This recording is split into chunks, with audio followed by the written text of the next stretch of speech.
আচ্ছা, এই যে ল অফ অ্যাট্রাকশন এর উপরে আপনাদের একটা অ্যাড দেখেছিলাম। তো এই ব্যাপারটা সম্পর্কে আমি জানতে চাই। ব্যাপারটা অ্যাকচুয়ালি কি? কিসের উপর? মিস্টার রবীন্দ্র রাজের লেখা এই বিশ্বব্রহ্মাণ্ডের অদ্ভুত শক্তি বইটা অ্যাকচুয়ালি ল অফ অ্যাট্রাকশনের উপর। আপনারা হয়তো এখন দেখে থাকবেন, এটা ওয়ার্ল্ড ফেমাস একটা কনসেপ্ট চলছে।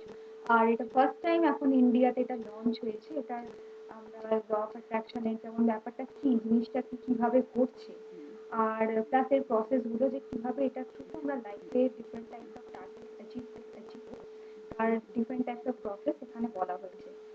আর এটা বেসিক্যালি লাইফে যদি দেখেন, খেয়াল করে থাকেন, দেখবেন যে ইজি বলে একটা মেশিন আছে। ওখানে যদি চেক করান, আপনি যখন যেরকম ধরনের থট রাখছেন সেরকম ধরনের ডিফারেন্ট টাইপস অফ গ্রাফ ওখানে শো করা হবে। এটা থেকে বোঝা যায় যে thought itself is a vibration. এরপরে কি হয়, যখন আমরা কোনো কিছুর ব্যাপারে খুব ডিপ ইন্টেন্সিটির সাথে ফিল করি, তখন সেই মোমেন্টে অলওয়েজ এই ভাইব্রেশন উৎপন্ন হতে থাকে।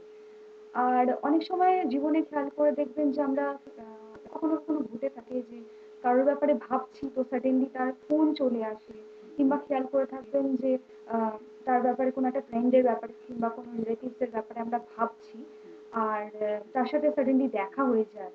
অনেক সময় আগেকার দিনে যে ঋষিমুনিরা ছিলেন, তারা কোনো আশীর্বাদ দিতেন, মানে ব্লেসিংস আর কি, তো সেটা ফুলফিল হয়ে যেত। মানে কি এগুলো কিভাবে ঘটছে? আর এই যে আমরা আনকনসিয়াস ওয়েতে যেগুলোকে অ্যাট্রাক্ট করে থাকি, যে এই মিরাকেল যেগুলোকে বলে থাকছি, কিংবা টেলিপ্যাথি, যাই হোক, এই ফোন চলে আসে কিংবা কারোর সাথে দেখা হয়ে যাওয়া, সাডেনলি যার ব্যাপারে ভাবছি, এইগুলোর মেইন সূত্র হচ্ছে হলো গিয়ে ল অফ অ্যাট্রাকশন।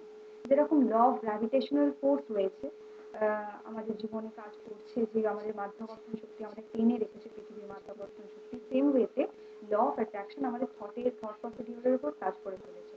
ধরুন যখন আমরা কারোর ব্যাপারে ফিল করছি, মানে সেই বন্ধুর ব্যাপারে ভাবছি, সেই সময় একটা ভাইব্রেশন প্রডিউস হচ্ছে, আর আমাদেরকে তার একটা রেজাল্টও দিয়ে যাচ্ছে।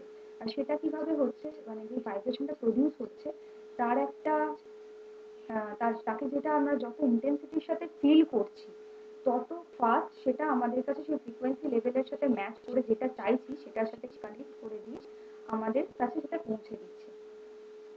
এবার ধরুন লাইফে অনেক সময় এটাও হয় যে কেউ ভাবতে থাকে যে যার কাছে টাকা পয়সা একটু কম আছে, তারা ভাবতে থাকে যে আমার কাছে টাকা কম আছে, আমার কাছে টাকা অনেক কম আছে, আমি গরিব। যারা এগুলো যত ইন্টেন্সিটির সাথে ফিল করে, তাদের কাছে দেখবেন প্রবলেমস আরো বাড়তে থাকে। আবার অনেক সময় হয় কারোর কাছে যে কেউ খুবই অসুস্থ, তো সাডেনলি সে কোনো রিনাউন একজন ডাক্তারের, মানে ডাক্তারের কাছে গেল, তো তাকে দেখেই সে অটোমেটিক্যালি গুড ফিল করতে থাকে। এগুলো কি অটোমেটিক্যালি থটের থ্রুতে হচ্ছে, কিন্তু জাস্ট ভাবলেই তো হচ্ছে না, ভাবার কারণ হলো ওই ভাইব্রেশনের এফেক্ট। সবকিছুই একটা ভাইব্রেশন। তো এটার উপরেই আমাদের বইটাকে তৈরি করা হয়েছে।